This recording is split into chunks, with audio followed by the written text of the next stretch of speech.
नमस्कार, आप देख रहे हैं निष्कर्ष भारत। मैं हूं आपके साथ शालिनी सिंह। बिहार में चुनावी अखाड़े का पहला राउंड एनडीए ने जीत लिया है। पिछले एक महीने से एनडीए और महागठबंधन में जारी माथापच्ची के बीच एनडीए ने सहयोगियों की आपसी सहमति से न केवल सीट शेयरिंग की घोषणा की, बल्कि कौन सी पार्टी किस लोकसभा चुनाव से लड़ेगी इसकी भी घोषणा कर दी।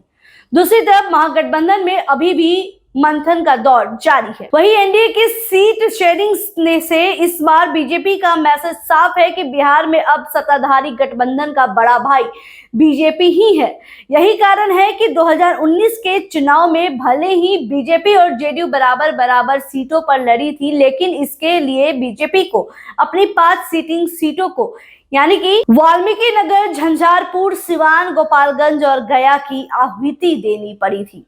इस बार जेडीयू बीजेपी के मुकाबले न केवल एक सीट कम लड़ रही है, बल्कि उन्हें अपनी 2 विनिंग सीटें काराकाट और गया की भी कुर्बानी देनी पड़ी। हालांकि बदले में एक शिवहर की सीट देकर जरूर डैमेज कंट्रोल की कोशिश की गई है। वहीं एनडीए की सीट शेयरिंग से एक बात तो साफ हो गया है कि रामविलास पासवान की विरासत के चिराग पासवान न केवल असली हकदार है, बल्कि एनडीए के लिए अखिल बिहार स्तर पर दलित का चेहरा भी वही होंगे। यही कारण है कि नरेंद्र मोदी सरकार में भले कैबिनेट का सुख पशुपति पारस को मिला हो, लेकिन चुनाव चिराग के चेहरे पर ही लड़ा जाएगा। पशुपति पारस की धमकी के बाद ही उन्हें एक भी सीट नहीं दी गई। चिराग को जमुई के साथ हाजीपुर सीट भी दी गई। नवादा सीट जरूर उनसे ले ली गई है, लेकिन इस बार एनडीए की सीट शेयरिंग में 3 बदलाव हुए हैं। पहला, बीजेपी अपनी सिटिंग सीट शिवहर छोड़ दी। दूसरा, एलजेपी की एक सीट कम कर उसकी विनिंग सीट नवादा वापस अपने पास ले ली। तीसरा, जेडीयू अपनी 2 विनिंग सीट काराकाट और गया उपेंद्र कुशवाहा और जीतन राम मांझी को के लिए छोड़ दी है। वहीं बाकी सब कुछ पिछले चुनाव की तरह ही है। सवाल यह है कि बीजेपी ने अपनी 3 बार की विनिंग सीट शिवहर क्यों छोड़ दी। बीजेपी से रमा देवी का टिकट कटना तय था। एक तो एज फैक्टर है, वो बीजेपी की तरफ से निर्धारित 75 साल के करीब पहुंच गई है। दूसरा, पार्टी के खिलाफ एंटी इनकम्बेंसी का माहौल और तीसरा, आनंद मोहन की पत्नी लवली आनंद का जेडीयू ज्वाइन करना। शिवहर में अभी तक 10 सांसद बने, इनमें 7 राजपूत है, उसमें भी 2 बार आनंद मोहन रहे हैं। इनके बेटे चेतन आनंद यहाँ से मौजूदा विधायक है। पॉलिटिकल एक्सपर्ट कहते हैं कि ऐसे में रमा देवी के विकल्प के रूप में आनंद मोहन परिवार का कोई भी सदस्य यहाँ एक जिताऊ उम्मीदवार हो सकता है। स्वर्ण बीजेपी के कोर वोट बैंक भी माने जाते हैं। ऐसे में ऐसा माना जा रहा है कि बीजेपी ने एक तीर से 2 निशाना साधा है। एक तो एंटी इनकम्बेंसी की काट और दूसरा अपने कोर वोट बैंक का मैसेज। अगर आनंद मोहन परिवार का यहाँ से टिकट मिलता है तो उन्हें स्वर्ण बाहुल अन्य सीटों पर भी इसका लाभ मिल सकता है। दूसरा सवाल ये उठता है कि चिराग नवादा छोड़ने के लिए क्यों राजी हो गए। चिराग पासवान को अगर सबसे ज्यादा परेशानी किसी से थी तो वो सूरजभान थे, जिस सूरजभान को एक जमाने में रामविलास पासवान का हनुमान कहा जाता था।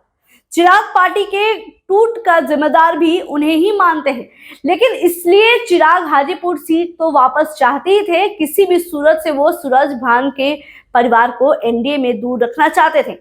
इससे वो कामयाब भी रहे। इसका एक दूसरा मायना ये भी है कि बीजेपी ने अपनी एक स्वर्ण सीट शिवहर का त्याग कर दूसरी स्वर्ण सीट वापस नवादा हासिल कर ली है। वही नवादा भूमिहार बाहुल सीट है। 2009 से लगातार ये एनडीए के पास है। 2 बार यहाँ से बीजेपी जीती है। वही पिछले चुनाव में यहाँ से लोजपा के उम्मीदवार ने जीत दर्ज की है। ऐसे में इस बार चर्चा है कि बीजेपी अपनी पार्टी के किसी भूमिहार कैंडिडेट को वहां उतार सकती है। सूत्रों की माने तो पार्टी के कद्दावर नेता सीपी ठाकुर के बेटे विवेक ठाकुर को बीजेपी यहां से उम्मीदवार बना सकती है। वही तीसरा सवाल ये उठता है कि मांझी और कुशवाहा एक सीट पर क्यों मान गए। उपेंद्र कुशवाहा और जीतन राम मांझी 2019 के लोकसभा चुनाव में महागठबंधन का हिस्सा थे।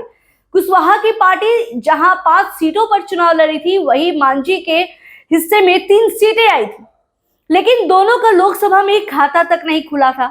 उपेंद्र कुशवाहा के सामने अस्तित्व की लड़ाई है। पिछली बार वो खुद 2 सीटों पे यानी कि काराकाट और उजियारपुर से चुनाव हार चुके हैं। ऐसे में वो सीटों पर बार्गेनिंग करने से ज्यादा लोकसभा का अपना वनवास समाप्त करना चाहते हैं।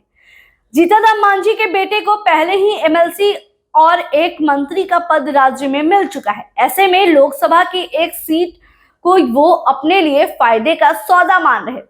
सूत्रों की माने तो मांझी खुद गया सीट से लोकसभा का चुनाव लड़ सकते हैं। अब जेडीयू फायदे में है या नुकसान में है, ये भी समझने की जरूरत है। जेडीयू को एक सीट का नुकसान की बजाय फायदा हुआ है। पिछली बार सीतामढ़ी पर सिंबल भले जेडीयू का था, लेकिन कैंडिडेट बीजेपी का ही था। लेकिन इस बार कैंडिडेट भी उनका होगा और सिंबल भी। नीतीश कुमार पहले से ही वहां से अपने करीबी और विधानसभा परिषद सभापति देवेश चंद्र ठाकुर के नाम की घोषणा कर चुके हैं। सुनील पिंटू का टिकट वहां से कटना तय माना जा रहा है। इसके साथ बगल की शिवहर सीट भी इस बार जेडीयू के खाते में आ गई है। इस बार मुकाबला थोड़ा टफ है। बीजेपी नीतीश कुमार के महत्व को जानती है। यही कारण है कि चुनाव से पहले एक बार फिर से वो नीतीश कुमार को एनडीए में लाने में कामयाब रही। नीतीश के सहारे बीजेपी सेक्युलर वोट, खास करके अल्पसंख्यक वोटों को अपने पाले में करना चाहती है। पिछले चुनाव तक वो इसमें कामयाब भी रही है, लेकिन इस बार मुकाबला थोड़ा टफ है। तो इस बार वो कितना कामयाब हो पाती है, ये तो चुनाव के बाद ही पता चल पाएगा। कैमरामैन अमित के साथ मैं शालिनी सिंह, धन्यवाद।